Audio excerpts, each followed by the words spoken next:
Hello guys, good afternoon. আমাৰ ৰাতিলাই চব্জি আছে কোমৰা আৰু আলু কাটি ৰেডি কৰি থৈ দিলোঁ। এতিয়া পিঁয়াজ জলকীয়া কাটি ৰেডি কৰি থলোঁ। এতিয়া বনাবৰ কাৰণে ৰেডি আৰু হৈ গ'ল। এতিয়া পিঁয়াজ জলকীয়াটো আগতে ভাজি কৰি লওঁ।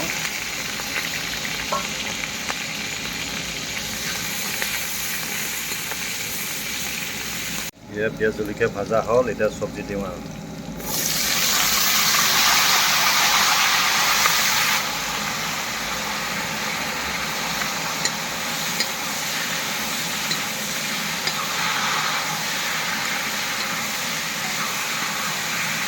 ৰং গুড়াটো দি লওঁ। আগতে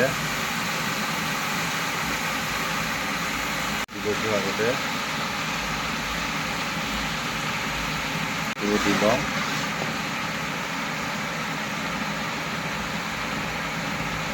মিক্সাৰ কৰি লওঁ। ৰং গুড়া নিমখ জিৰা গুড়াৰ লগত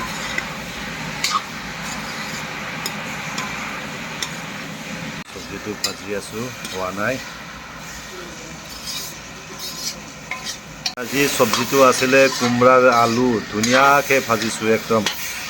আৰু খাই মজা লাগিব দেই খাই আজি কোমৰা চব্জি। কিন্তু গৰম বহুত পৰিছে, সেইকাৰণে মাছ মাংস নাখাওঁ, কোমৰাকে ভাজিছোঁ।